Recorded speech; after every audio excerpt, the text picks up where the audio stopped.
in the port city of Haifa. Missile strikes there that have made impact. I do believe that our Nick Robertson, who has been in Haifa, has reached the scene. Nick, what are you seeing? Yeah, signs of destruction here. It's not clear yet how much damage to buildings there is. We do know from the local hospital that 5 casualties have been taken there, 2 of them in serious condition.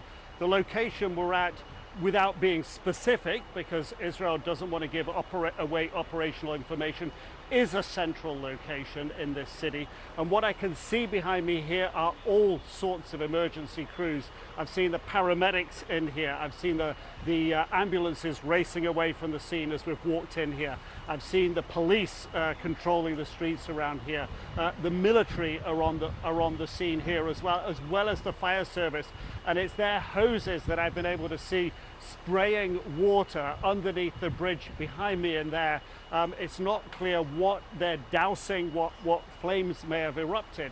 But just half an hour ago, barely that, the sirens had gone off here in this town. We were out on the street. We just followed people to the nearest shelter. It was beneath a shopping mall. And while we were in there, it's very hard to tell what's happening, but there were some dull thuds. Then we got the all clear, and as soon as we came out, like everyone else, you start to understand what has happened around you. And at least one Iranian missile, we're told, has impacted here. The details at the moment are fragmentary. We can expect the casualty numbers to potentially change. We can expect the details about what we know about the impact here to change. But at first glance, just coming down here, there are a lot of emergency services on site. And John, I got to tell you, just earlier on this morning, I was in the hub of where this city deals with this type of emergency, the hub where all the key players, the police, the fire service, all of them sit around a table with the mayor in what they call a war room. Information is feeding into them.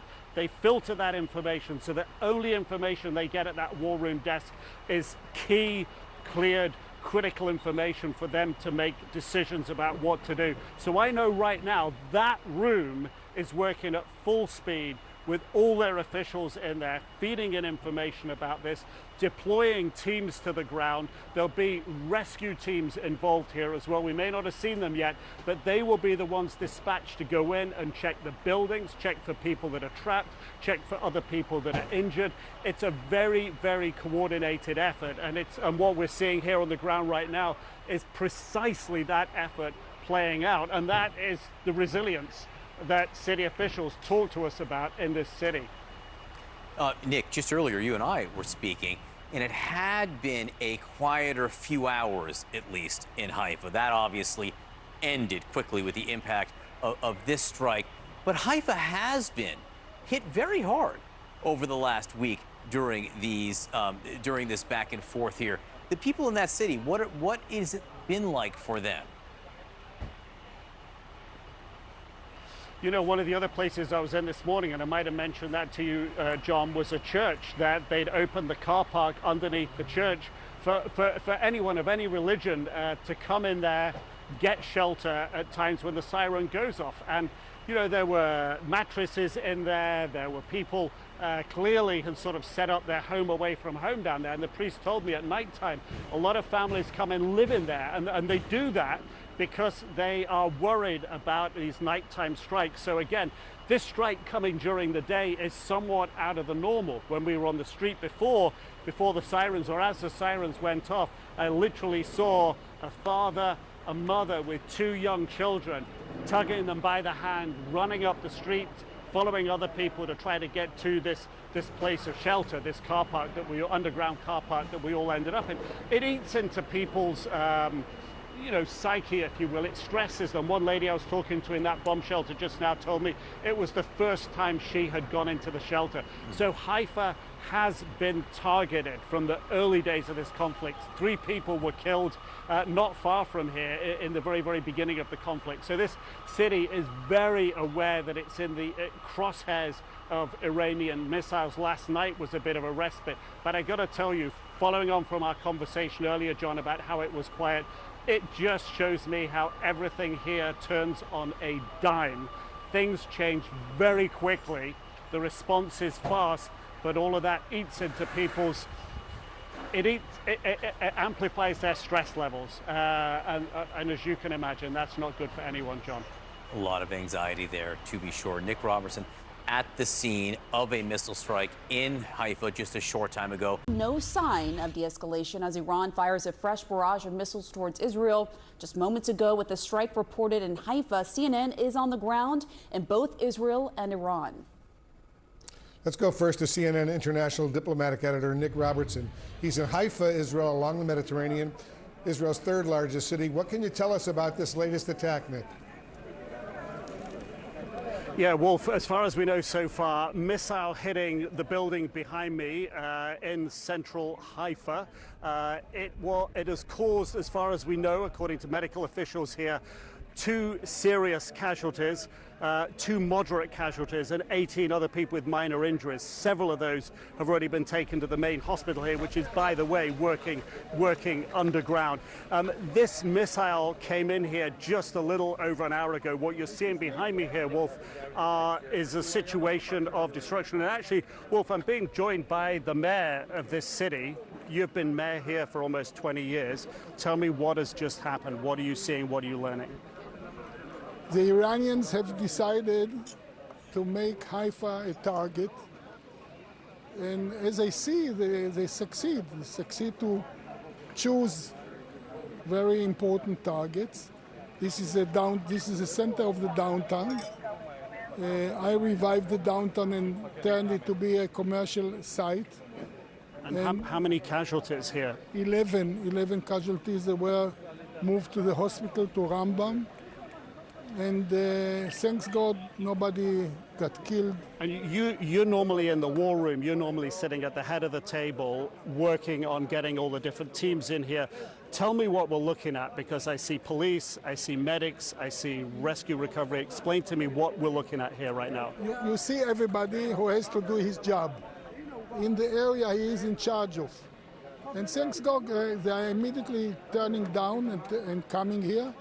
And this is Israel. And the priority is get the search teams in. I've seen the search and rescue dogs, the drones. They go place to place to see if somebody is not there, got stuck.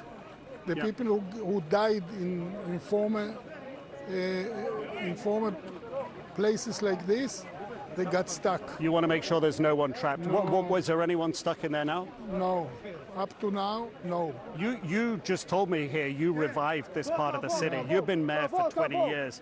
How do you feel personally when you see it being your work for the city, this happening?